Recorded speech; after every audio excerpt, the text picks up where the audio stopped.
E essa sensibilidade ao glúten ainda é recente. Antigamente, o número de casos de pessoas intolerantes era menor, já que a doença não afeta apenas as pessoas que nascem com ela, pode ser também adquirida. As pessoas elas têm desenvolvido cada vez mais pelo consumo excessivo, né? Porque hoje, pela falta de tempo, pela correria, as pessoas estão consumindo mais glúten por consumirem mais alimentos industrializados, por optarem em refeições mais prontas, né? Preparações mais prontas. Por isso que elas estão desenvolvendo a intolerância. Antes a gente não ouvia falar, né, em celíacos, hoje é frequente, né? Cresceu bastante e tem crescido muito. Por isso que o interessante é estar diminuindo o consumo do glúten, né? Porque esse excesso que faz com que a gente passe mal, não tolere bem. Porque o glúten nada mais é do que uma proteína. Uma proteína que o seu corpo, o seu intestino, deixe de absorver de uma forma saudável pelo excesso. A gente vai consumindo em excesso, então não é errado consumir. O que prejudica a saúde é o consumo excessivo. A doença celíaca é conhecida como intolerância ao glúten. Como já vimos, a proteína é encontrada em vários alimentos.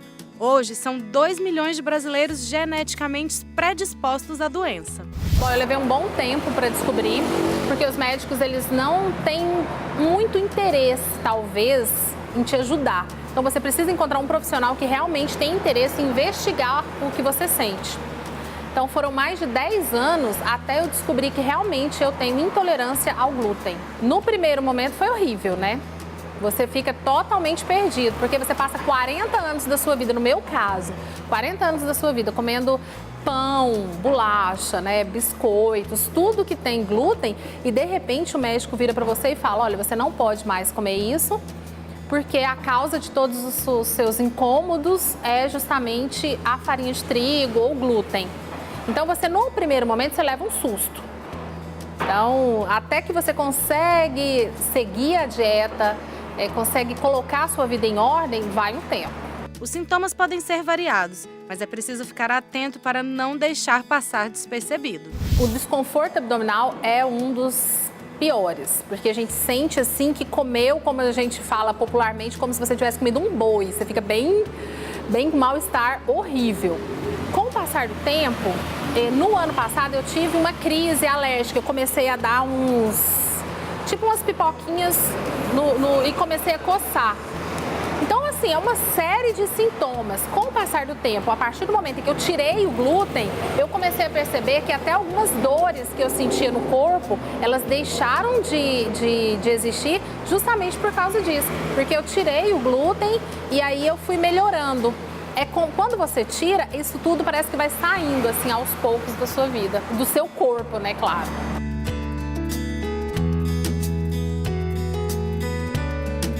Não tem tratamento. O que o médico fala pra você é, tira todo o glúten da sua alimentação que você vai melhorar. Aí no primeiro momento você fala, não, mas não é possível. Você não quer acreditar nisso, né?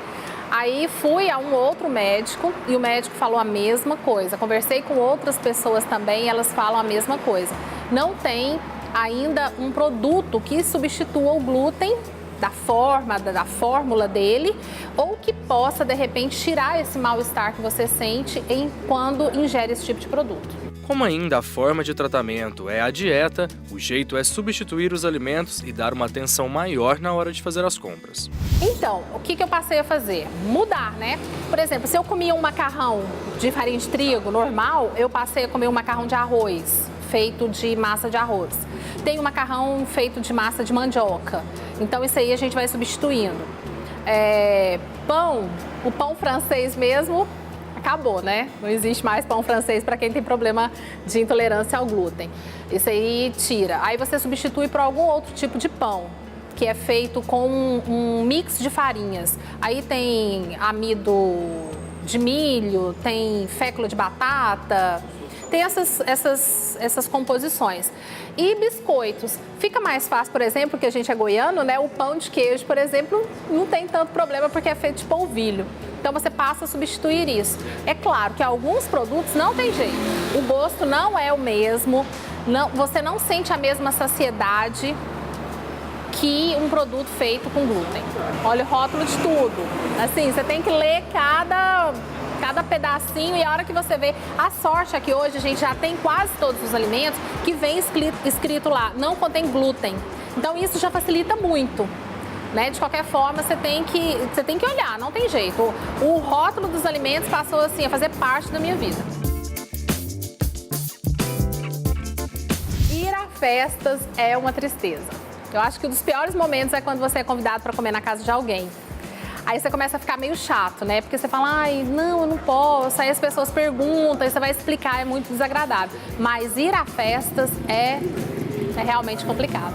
O jeito mesmo é ir tendo conhecimento dos alimentos e receitas para você ter uma vida mais saudável. Mas além de não saberem o que é o glúten, outra grande dificuldade é saber os alimentos que contêm essa proteína. Normalmente ela é associada às massas, mas ela pode ser encontrada até nas bebidas alcoólicas. E aí, ficou curioso para saber onde mais tem glúten? Confere a nossa lista aí. Uma dica a gente já pode te adiantar. Ele está presente em todos os alimentos feitos à base de trigo, cevada e centeio. E principalmente nos alimentos processados, que são os pães, bolos, biscoitos, carnes empanadas, macarrão, temperos como molhos de salada, teriyaki, shoyu, molho de soja, carnes processadas como salsicha, rosbife, presunto, caldo de carne, curry em pó, chicletes, batata chips, sopas em pó, sorvetes, patês, arroz instantâneo, polpas de fruta e no refrigerante. Mas você não precisa decorar nossa lista. Uma opção que vai te ajudar muito na hora de comprar é olhar o rótulo.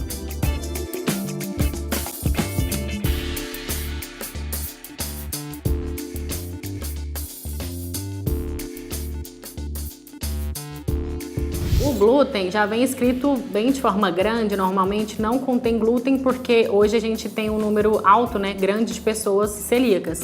Então é fácil dela identificar, e também na leitura de um rótulo fica a dica, você sempre lê os ingredientes, e a quantidade que vem em primeiro lugar, a maior, é o que compõe a grande parte do alimento. Então se o primeiro nome vem, por exemplo, farinha de trigo, quer dizer que ali o que mais naquele alimento contém é o glúten, e ela já pode ficar em alerta, né?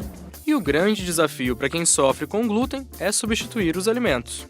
O interessante ela tá fazendo em casa, né? Algumas receitinhas legais, substituindo a farinha de trigo pela farinha de arroz, é super legal, pela farinha de coco, e ela vai ter algumas preparações. Então tudo hoje a gente consegue adaptar, fazer algumas adaptações e preparar em casa as suas refeições e não se privar, né? Porque o celíaco, ele não pode, né? Sendo adulto ou criança. E aí, para as crianças normalmente é mais sofrido, né? Então é muito interessante as mães estarem procurando substituir, fazer algumas refeições legais, né, atrativas, com outras farinhas que substituiriam a farinha de trigo. Nós já falamos sobre os vilões, mas se liga nessa lista de alimentos amigos que podem te ajudar na hora de substituir os seus pratos.